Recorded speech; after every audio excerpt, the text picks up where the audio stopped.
اللهم صل على سيدنا وشفيعنا وحبيبنا وكريمنا وسندنا مولانا محمد وعلى آله وأصحابه وبارك وسلم كما تحب وترضى عدد ما تحب وترضى. اس موضوع کو آپ حضرات کے سامنے پیش کرنا ہے.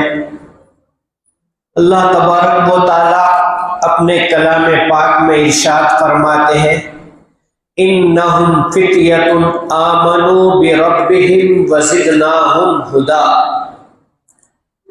یہ آیت سورہ کہف کی آیت ہے، اور سورہ کہف میں اللہ تبارک و تعالی نے اس زمانے کے حالات کا تذکرہ کیا،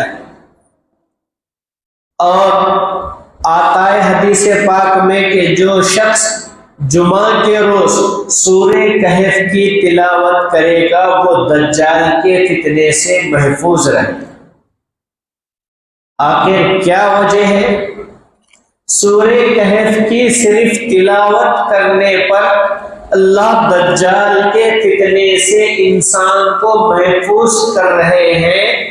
تو سورہ کہف میں ان حالات کی نشاندہی کی گئی ہے کہ جب ماحول موافق نہ ہو، ماحول دین کے مخالف ہو، ماحول توحید کے مخالف ہو، اسلام کے مخالف ہو، تو اس ماحول میں اپنے ایمان کو کس طریقے سے بچایا جائے، اپنے یقین کو کس طریقے سے باقی رکھا جائے، اور دین پر استقامت کے ساتھ کس طریقے سے ثابت قدم رہا جائے، یہ اشارات اس کے اندر میں موجود ہیں. 3 سوال کیے تھے اللہ کے رسول صلی اللہ علیہ وسلم سے مشرکین مکہ نے. ان 3 سوالوں کا جواب سورہ کہف. ایک سوال کیا تھا اصحاب کہف کے بارے میں، دوسرا سوال کیا تھا روح کے بارے میں یسألونک عن الروح، اور تیسرا سوال کیا تھا اس شخص کے بارے میں جس نے مشرق سے لے کر مغرب تک کا سفر. تو اس میں سے ایک سوال کا ہم تذکرہ کرتے ہوئے گزریں گے. اللہ فرماتے انہم فتیۃ، وہ چند نوجوان تھے، آمنوا بربہم، ایمان لائے تھے اپنے رب پر، فزدناہم ھدا، اور ہم نے ان کی ہدایت میں ترقی عطا فرمائی، ہدایت میں اضافہ کر دیا، ایمان کو بڑھایا. اب یہ جو زمانے کا واقعہ ہے، بہت سارے اصحاب یہ سمجھتے ہیں کہ بہت پرانا واقعہ ہوگا، لیکن یہ حضرت عیسیٰ علیہ السلام اور جناب رسول اللہ صلی اللہ علیہ وسلم کے درمیان جو عرصہ گزرا ہے اس عرصے کا یہ واقعہ. اور اس زمانے میں جو بادشاہ تھا دقیانوس، اس بادشاہ کا نام تھا، اور دقیانوس کی جو کابینہ تھی اس کابینہ کے اندر میں وزیر تھے کچھ لوگ. پہلے تو حضرت عیسیٰ علیہ السلام کے زمانے میں توحید پرستی عام تھی، لوگ توحید پرستی کو کھلی چھوٹ تھی، کوئی کسی قسم کا ان کے اندر میں کوئی کسی قسم کا ڈر اور خوف نہیں تھا. لیکن ماحول بدلنا شروع ہوا. کوئی آپ سے یہ کہے گا کہ جناب علی اللہ 2 ہیں، یہ بولو تو آپ اس کا گلا کاٹ دیں گے، آپ اس کو قتل کریں گے. لیکن کوئی یہ کہے گا کہ جناب علی چلو اسلام آپ مسجد میں جاؤ نماز پڑھو، ہمیں نماز پڑھنے سے روکنا نہیں ہے، لیکن کیا کرو تھوڑا سا ہمارے ساتھ بھی آ جاؤ، ہمارے ساتھ بھی تھوڑا سا ہمارے مذہب کے کام کر لو، تہذیبوں کا ملن ہو جائے، آدان پردان ہو جائے سنسکرتی کا. اور پھر یہ ہوتے ہوتے ہوتے انتہا یہ ہو جاتی ہے کہ تہذیب قلق ملق ہو جاتی ہے اور نظریات تبدیل ہو جاتی ہے. ڈائریکٹ آپ سے کوئی یہ نہیں کہے گا کہ کلمے کا انکار کرو، بالکل بھی نہیں، بلکہ لوگ کیا کریں، پہلے آپ کے اطراف کا ماحول بنائیں گے، ایک ہیولا تیار کر کے گھیرنے کی کوشش کی۔ تو اس زمانے میں بھی جب توحید پرستی کا ماحول تھا، وحدانیت کا ماحول تھا، تو لوگوں نے سازشیں شروع کر دی، مالی فتنہ آیا، علمی فتنہ آیا، اور ان طرح کے فتنوں نے آ کر کے ایک ماحول تیار کرنا شروع کر دیا۔ اور اس زمانے کا جو بادشاہ تھا دقیانوس، یہ دقیانوس بادشاہ نے توحید پرستوں کو سزا دینا شروع کر دی۔ میں تفصیل میں لے جا کر صرف اختصار سے کچھ باتیں پیش کر، توحید پرستوں کو سزا دینا شروع کیا۔ جب بھی کسی کو معلوم ہو جائے کہ اس نے ایک اللہ کا اقرار کیا ہے تو اس کی سزا موت۔ یہاں تک کہ دقیانوس بادشاہ کی جو بیوی تھی، وہ بیوی بھی توحید پرست کی بیٹی تھی۔ اس بادشاہ کو اس زمانے میں تو بڑی بڑی سلطنتیں نہیں ہوتی تھی، چھوٹی چھوٹے علاقے ہوتے تھے۔ ہمارے ملک بھارت کے اندر میں کچھ 500-600 ریاستیں تھیں، 548 ہم سنتے ہیں، تو چھوٹی چھوٹی ریاستیں تھیں۔ تو اس نے توحید پرست بادشاہ کے علاقے پر حملہ کیا، اس کو قتل کیا، اور وہ چھوٹی سی لڑکی جب بڑی ہو گئی تو اس کے ساتھ نکاح کر لیا۔ لیکن یہ جو ملائکہ تھی یہ اندر سے توحید پرست تھی، تو یہ ملائکہ مسلمان ہی رہی اور اس کو ایک لڑکی بھی پیدا۔ پھر ایک مرتبہ یہ بڑے مندر کے اندر میں گھس گئے، اور بڑے مندر کے اندر میں ایک بت رکھا ہوا تھا، معبد کے اندر میں، اس بت کو اس نے ایک لات ماری۔ اور کیوں ماری؟ لکھا ہے مفسرین نے کہ یہ جو نسل تھی، یہ حضرت ابراہیم علیہ السلام کے جو لڑکے اسماعیل علیہ السلام گزرے، ان کے لڑکے کی نسل تھی، اور بادشاہ اسی خاندان میں چلی آئی۔ تو ابراہیمی خون جوش مار گیا، اور اس نے یہ سوچا میری جان کا جو ہونا ہے ہو جائے، میں اس بت کو مسمار کر کے رکھ دوں گی، اور بت کو گرا۔ بادشاہ کو قبر دی گئی، آگ دہکائی گئی، اور ملکہ کو جلا دیا گیا۔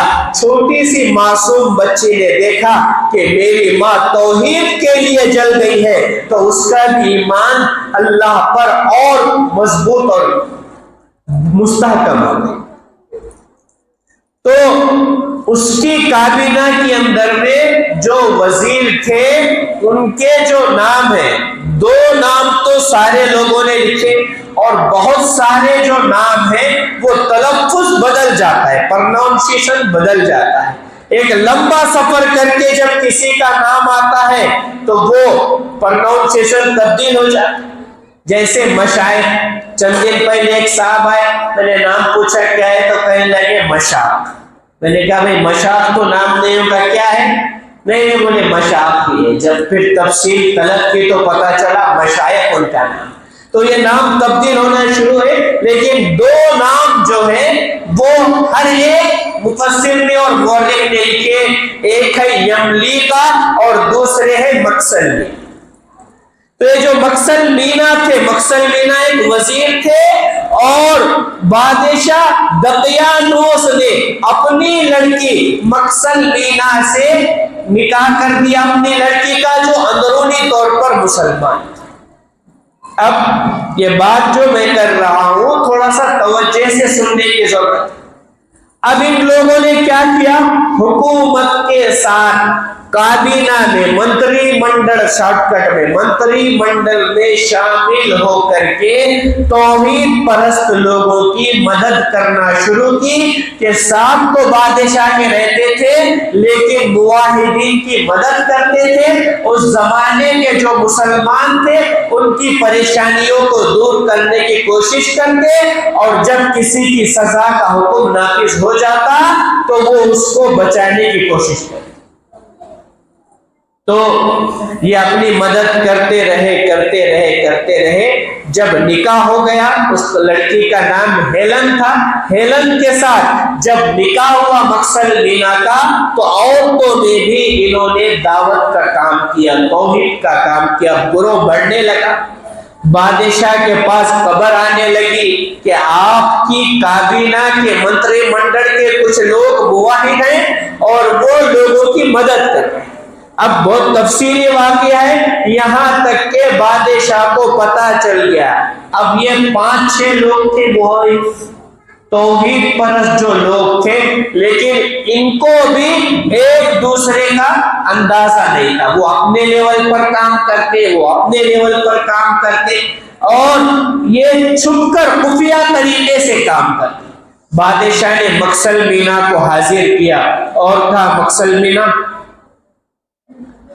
تمہیں پتا ہے میں مسلمانوں کا مخالف ہوں، اور جب میری بیوی توحید پرست بن گئی، مجھے پتا چلا تو میں نے اس کے قتل کا حکم دیا، تو تم کس کھیت کی بولی؟ یہ آخری وارننگ ہے، اگر اب مجھے کوئی خبر ملی تو تم سارے کے سارے گھر لیے جاؤ۔ اب ایمان جو ہوتا ہے، ایمان کی مایا جب انسان کو مل جاتی ہے اور وہ دولت سے مالا مال ہو جاتا ہے، وہ دنیا والوں کی پرواہ نہیں کرتا کہ فلاں صاحب کیا کہیں گے، فلاں لوگ کیا کہیں گے۔ انہوں نے کام نہیں چھوڑا، کام کرتے رہے اور پکڑے گئے، گروہ دھر لیے گئے۔ اب جب دھر لیے گئے، قید خانے میں ان کو ڈال دیا گیا۔ قید خانے سے چھوٹ کر کے وہاں سے نکلے، اور نکل کر کے انہوں نے ایک غار کے اندر میں پناہ لی۔ یہ 5-6 لوگ تھے، اور جب یہ گاؤں سے باہر نکلے تو ایک واقف کار چرواہا بھی ان کے ساتھ ہو گیا، اور اس چرواہے کے ساتھ اس کا کتا تھا۔ اصحاب کہف کے پاس کتا نہیں تھا، لوگ دلیل دیتے ہیں اصحاب کہف کے پاس کتا ہے تو ہم بھی پال سکتے ہیں، بالکل نہیں، بلکہ جو مویشی چرانے والا تھا وہ ان کا کتا۔ اب یہ غار کے اندر میں گئے اور اللہ تبارک و تعالیٰ نے یہ معاملہ کیا۔ اللہ فرماتے ہیں کہ فَضَرَبْنَا عَلَىٰ آذَانِهِمْ، ہم نے ان کو ایسی نیند سلایا کہف کے اندر میں، غار کے اندر میں۔ اللہ نے تفصیل سے واقعہ لکھا کہ ہم حسبتا ان اصحاب الکهف والرقیم من آیاتنا عجبا اذ اول فتیۃ الى الکهف فقالوا ربنا آتنا من لدنک رحمۃ وهیئ لنا من امرنا رشدا فضربنا على آذانهم في الکهف سنین عددا۔ اللہ تبارک و تعالیٰ نے ان کو غار کے اندر میں سلا دیا، غار کے اندر میں یہ سو گئے۔ اب یہ سو گئے تو دشمنوں کو نہیں ملے ایسا نہیں، بلکہ اللہ تبارک و تعالیٰ اپنی نشانیاں دکھانا چاہتے۔ اللہ تبارک و تعالیٰ قربانیاں لیتے ہیں، لیکن قربانیاں لینے کے بعد اللہ کی مدد آتی۔ اب یہ غار کے اندر میں گئے، لوگ ڈھونڈتے گئے تو پتا چلا یہ غار کے اندر میں داخل ہوئے۔ بادشاہ نے فوج بھیجی، سپاہی بھیجے، لے کر کے آؤ۔ وہ لے کر آنے کے لیے گئے، اندر جا کر کے دیکھا، دور سے نظر آ رہا ہے کہ یہ اصحاب کہف ہیں اور یہ سوئے ہوئے تو وہ تھے، لیکن دیکھنے والے کو یہ لگتا تھا کہ وہ جاگے تھے۔ وَتَحْسَبُهُمْ أَيْقَاظًا وَهُمْ رُقُودٌ، دیکھنے والوں کو لگتا تھا یہ جاگے تھے۔ یہ اندر گئے جب فوجی تو ایسی ہیبت طاری ہو گئی، ایسا رعب طاری ہو گیا، ایسا خوف طاری ہو گیا کہ بھاگ کر کے واپس۔ بادشاہ دقیانوس آیا، اور دقیانوس نے آ کر کے اپنی فوج کے سپاہیوں کو لے کر کے جب اندر گیا، اور جب اندر جانے کی کوشش کرنے لگا، وَلَمُلِئْتَ مِنْهُ رُعْبًا، اللہ اپنے کلام میں فرماتے ایسا رعب بھر دیا، ایسا خوف طاری کر دیا کہ وہ دیکھنے پر بھاگنے پر مجبور۔ واپس آیا، قریب تھا کہ دیوار سے نیچے گر کر پیر پھسل کر مر جاتا، لیکن سپاہیوں نے پکڑ لی۔ اب اس نے کیا کہا یہ بغیر کھائے پیے کتنے روز زندہ رہیں گے؟ ایک کام کرو، ان کو دیوار کے اندر میں چن ڈالو، دیوار کے اندر میں ان کو قید کر ڈالو۔ دیوار کے اندر میں چننا جیسا انارکلی کے ڈرامے میں آپ حضرات نے سنا بھی ہوگا اور دیکھا بھی ہوگا، تو دیوار کے اندر میں ان کو چن دیا۔ اب پہرا لگایا، پہرا لگانے کی کوشش کی، چاروں اطراف سے گھیر دیا۔ ان کے چاہنے والوں نے نکالنے کی کوشش کی، کچھ دیوار کا حصہ گرایا نہیں، لیکن ناکام ہو گئے۔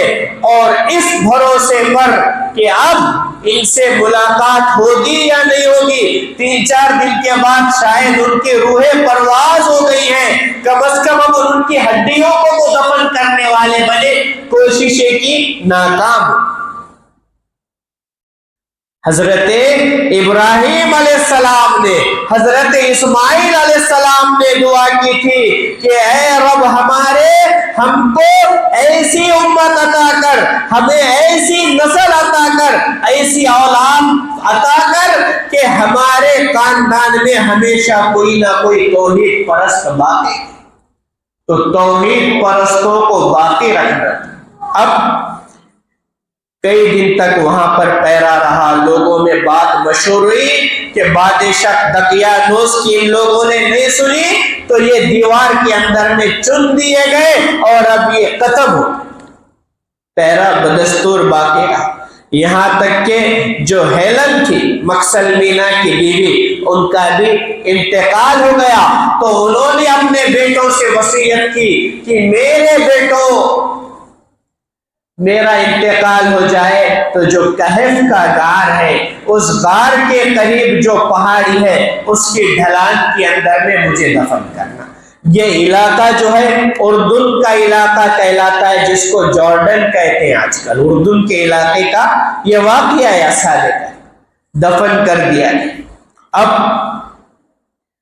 مرور زمانہ ہوتا رہا، دن رات کے اندر میں تبدیل ہوتے رہے، اللہ تبارک و تعالیٰ نے ماحول کو بدلا، ماحول بدل گیا اور اس علاقے کے اندر میں اسلام پھر سے آیا۔ اس زمانے کا جو مذہب تھا عیسائیت، وہ پھر سے آئی، لوگ توحید پرست ہونے لگے۔ اب لوگوں میں ایک مسئلہ گردش کرنے لگا کہ موت کے بعد دوبارہ اٹھایا جا سکتا ہے۔ وقت کا بادشاہ دعا مانگ رہا ہے، اللہ اس مسئلے کا کوئی حل۔ وقت کے مذہبی پیشوا دعا مانگ رہے ہیں، اے اللہ ایسا کوئی حل اس مسئلے کا بتا کہ ہم لوگوں کو مطمئن کر سکیں۔ تو یہ چیزیں چل رہی ہیں اصحاب کہف غار کے اندر میں، اور قرآن کے انداز پر قربان جائیے، قرآن نے نقشہ کیا کھینچا کہ وَكَلْبُهُمْ بَاسِطٌ ذِرَاعَيْهِ بِالْوَصِيدِ۔ کتا کہاں بیٹھا ہے؟ کتا بیٹھا ہے اپنی جگہ پر، دروازے کے اندر، دروازے کے اندر میں چوکی داری کرتے ہوئے بیٹھا ہے۔ ان لوگوں کو تو اونگ آ گئی، نیند لگ گئی۔ تو یہ واقعہ یہ بتلا رہا ہے، قرآن یہ بتلا رہا ہے کہ کتے کے رکھنے کی جگہ گھر کا بیڈ روم نہیں، کتے کے رکھنے کی جگہ کار کی سیٹ نہیں، بلکہ جہاں جس کا مقام ہے اس مقام پر اس کو رکھنا چاہیے۔ اب آنکھ کھلی، ان کی تعداد کے بارے میں اختلاف ہے۔ وَيَقُولُونَ خُمْسَةٌ سَادِسُهُمْ كَلْبُهُمْ رَجْمًا بِالْغَيْبِ وَيَقُولُونَ سَبْعَةٌ وَثَامِنُهُمْ كَلْبُهُمْ قُلْ رَبِّ أَعْلَمُ بِعِدَّتِهِمْ مَا يَعْلَمُهُمْ إِلَّا قَلِيلٌ۔ اللہ ہی کو بہتر معلوم ہے یہ کتنے تھے، لیکن یہ 7-8 کے آنکڑا 9 سے کم کے اندر میں ان کی تعداد تھی، بلکہ یہ لگتا ہے مفسرین کا جو قول ہے 7 تھے اور 8واں ان کا کتا تھا۔ پھر جب معاملہ ہوا، مرور زمانہ ہوتا رہا، ان کی آنکھ کھل گئی، بیدار ہو گئے، نیند سے بیدار ہوئے۔ اب ایک دوسرے کو پوچھ رہے ہیں کہ کتنے دن ہوئے، ایک دوسرے سوال کر رہے ہیں، کم لبثتم، کم لبثتم، تو کہنے لگے لبثنا یوما او بعض یوم، کہ کتنے دن سوئے. کہا ایک دن سوئے ہوں گے یا 2 دن سوئے ہوں گے. کہا اللہ ہی کو بہتر معلوم ہے. اب کیا کرو؟ اب بھوک لگی ہے ہمیں. فَابْعَثُوا أَحَدَكُمْ بِوَرَقِكُمْ هَٰذِهِ إِلَى الْمَدِينَةِ. اب ان کے پاس تو کچھ تھا نہیں، جو چرواہا تھا اس کے پاس چاندی کا ایک سکہ تھا. کہا اس کو لے کر کے بازار میں بھیجو. وَلْيَتَلَطَّفْ وَلَا يُشْعِرَنَّ بِكُمْ أَحَدًا. اور دھیان رہے کہ یہ نرم روی اختیار. اصحاب کہف کی صورت کو ایک خاص مقام حاصل ہے، اور قرآن حکیم کے جتنے حرف ہیں اس کے اندر میں وَلْيَتَلَطَّفْ عدد کے اعتبار سے یہ قرآن کا سینٹرل حروف ہے. اس کا جو تا ہے 2 نقطہ، اور اس کے لانے کا مقصد یہ ہے نرم روی اختیار کرو، جھگڑالو مت بنو. نرم روی اختیار کرو، شدت پسندی مت اختیار کرو. ارے کو کارے، یہ اسلام کی تعلیم نہیں ہے، اسلام سلامتی والا پسند. تو کہا کہ نرم روی اختیار کرے اور احتیاط کے ساتھ جائے، کیونکہ اگر تم ظاہر ہو گئے تو کیا کریں گے؟ اِنَّهُ يَظْهَرُ عَلَيْكُمْ يَرْجُمُوكُمْ أَوْ يُعِيدُكُمْ فِي مِلَّتِهِمْ وَلَن تُفْلِحُوا إِذًا أَبَدًا. اس زمانے کا جو نعرہ تھا جے شری رام کا، وہ بولنے لگے، یا پھر آپ کو موب لنچنگ کریں گے. یہ نئی چیز نہیں ہے، یہ پرانی چیز ہے. یہ سکہ لے کر کے گیا، جو چروا تھا اس کو بھیجا. جو ہائی پروفائل لوگ تھے وہ کہنے لگے بھائی ہمارے جان پہچان کے لوگ تھے، ہم کو نہیں جمتا تو جا. اب یہ جب چرواہا گیا، اب یہ آئے تھے تو کھنڈر تھا. اب 309 سال ان کو ہو گئے تھے، 1 دن نہیں، 2 دن نہیں، بلکہ وَلَبِثْتُ فِي كَهْفِهِمْ 300 سِنِينَ وَازْدَادُوا 9. 309 سال. 300 سال عیسوی سن کے اعتبار سے اور 309 سال ہجری سن کے اعتبار سے. کیوں تو ہر 100 عیسوی سال میں 3 ہجری سال بڑھ جاتے ہیں، تو یہ 309 سال. اب وہ چرواہا گیا. پہلے جو گیا فیشن بدلتا، سارا ماحول بدلتا. اب ہم جب دیکھتے تھے بچپن میں، ایک جھوپڑا ہوتا تھا، پترے کے گھر ہوتے تھے، دیا ٹمٹماتا تھا، ایک آدھا بلب کا گولا ہوتا تھا، پورے گھر میں ایک پنکھا ہوتا تھا، لوگ خوش ہوتے.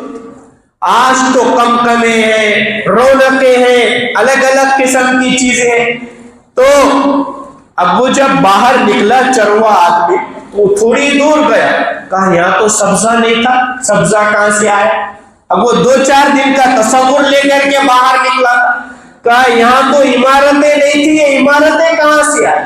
فوراً واپس بھاگا. کہا میرے کو نہیں سمجھ میں آ رہا کیا ہے کہ زیادہ دن سونے سے شاید مغبوط الحواس ہوا ہو یا کیا ہوا. تو جو مقصد مینا تھے وہ کل باہر نکلے.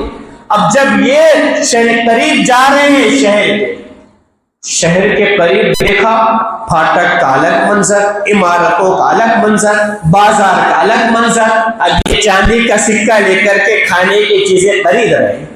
خریدنے کے لیے گئے تو دکان پر دیکھا کہ ایک شخص گاہک کو بات کر رہا ہے کہ یہ چیز اصلی ہے، عیسیٰ ابن مریم کی قسم کھا کر کے کہتا. کہا اتنی بے باکی سے یہ عیسیٰ ابن مریم کا نام لے رہا ہے، کہیں کسی پولیس والی نے سن لیا تو وہ اس کو دھر دبوچ. ابھی آگے بڑے ایک دکان پر گئے اور دکان پہ جا کر کے چاندی کا سکہ جب دیا، ایک تو لباس الگ، کیونکہ لباس بھی بدل جاتا.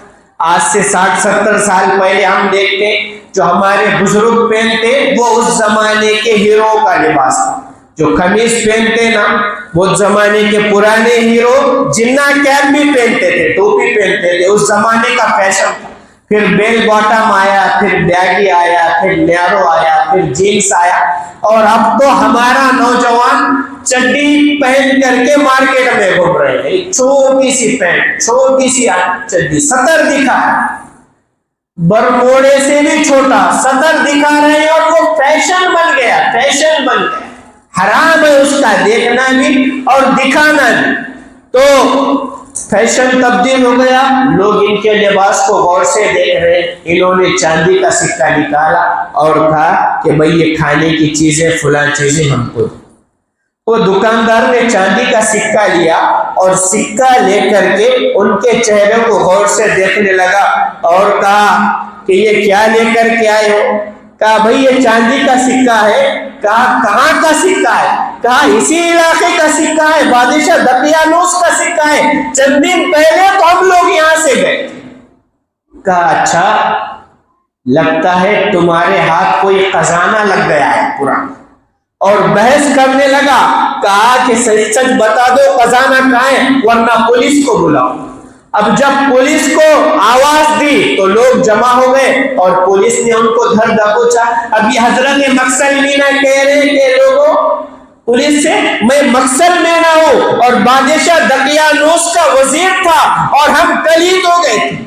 اب مجمع بڑھنے لگا، کہا اسے لے کر کے سیدھا بادشاہ کے پاس چلو۔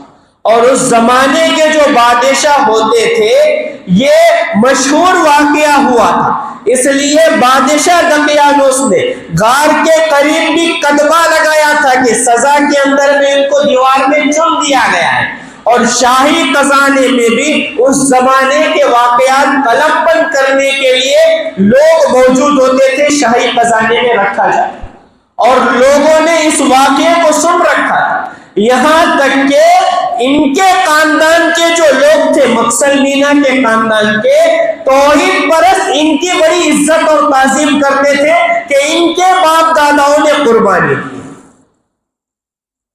تو ان کے خاندان کے لوگ بھی موجود، تو اب بادشاہ کے پاس لے کر کے چلے۔ بادشاہ کے بعد جب پہنچے، بادشاہ اس زمانے کا جو تھا وہ فوری گھر سے باہر نکلا، دربار میں آیا، کہا کیا بات ہے؟ کہا یہ شخص کہہ رہا ہے میں مقسل مینا ہوں۔ غور سے دیکھا ہاتھ میں اور وہ سکے کو دیکھا، اپنے شاہی وزیر خزانہ کو بلایا اور کہا خزانے میں جاؤ، وہ چیزیں لے کر کے آؤ۔ ان تختیوں کو دیکھا اور کہا اچھا آپ مقسل مینا ہیں۔ ان کے جو خاندان کے بچے تھے، جو اولادیں تھی، ان کو میسج دیا، وہ آئے۔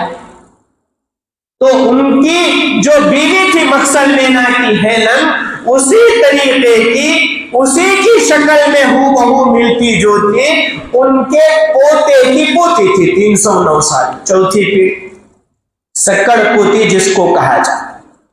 تو جب وہ سامنے آئے، بڑی تعظیم کی انہوں نے، ملے، کہا باقی باتیں بعد میں، پہلے میرے جو دوست ہیں، میرے اصحاب ہیں، یہ بھوکے ہیں، ان کے لیے پہلے ہم کھانا لے کر کے جائیں۔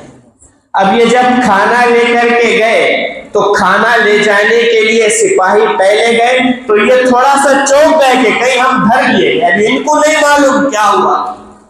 البتہ بادشاہ بڑا خوش، سارے لوگ جمع ہوئے اور جمع ہونے کے بعد میں گئے تو جو ان کی پوتی تھی ہیلن کی پوتی، اور ہیلن کی شکل سے ملتی جلتی، یہ جب ان کے ساتھ گئی اصحاب کہف کے سامنے تو وہ دیکھ کر کے کہنے لگے ہیلن تم ایسے کیسے ہو گئے؟ وہ سمجھ رہے ہیں کہ یہ مقسل مینا کی بیوی ہے اور وہ ان کو لینے کے لیے آئی ہیں۔ تو جب ان پر اقدا کھلا تو سب سجدے شکر کے اندر میں گر گئے۔ بادشاہ نے لوگوں کو جمع کر کے کہا کہ اللہ اس طرح مردوں کو دوبارہ زندہ کر سکتا۔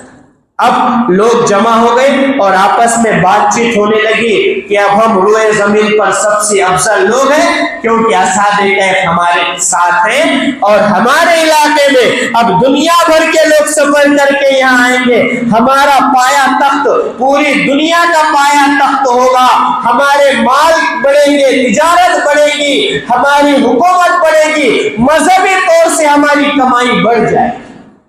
جب یہ ان لوگوں نے سنا، کہا مقسل مینا نے ہم اندر جا کر مشورہ کرتے ہیں۔ اندر چلے گئے اور کہا میرے ساتھیوں ہم مال چھوڑ کر کے آئے،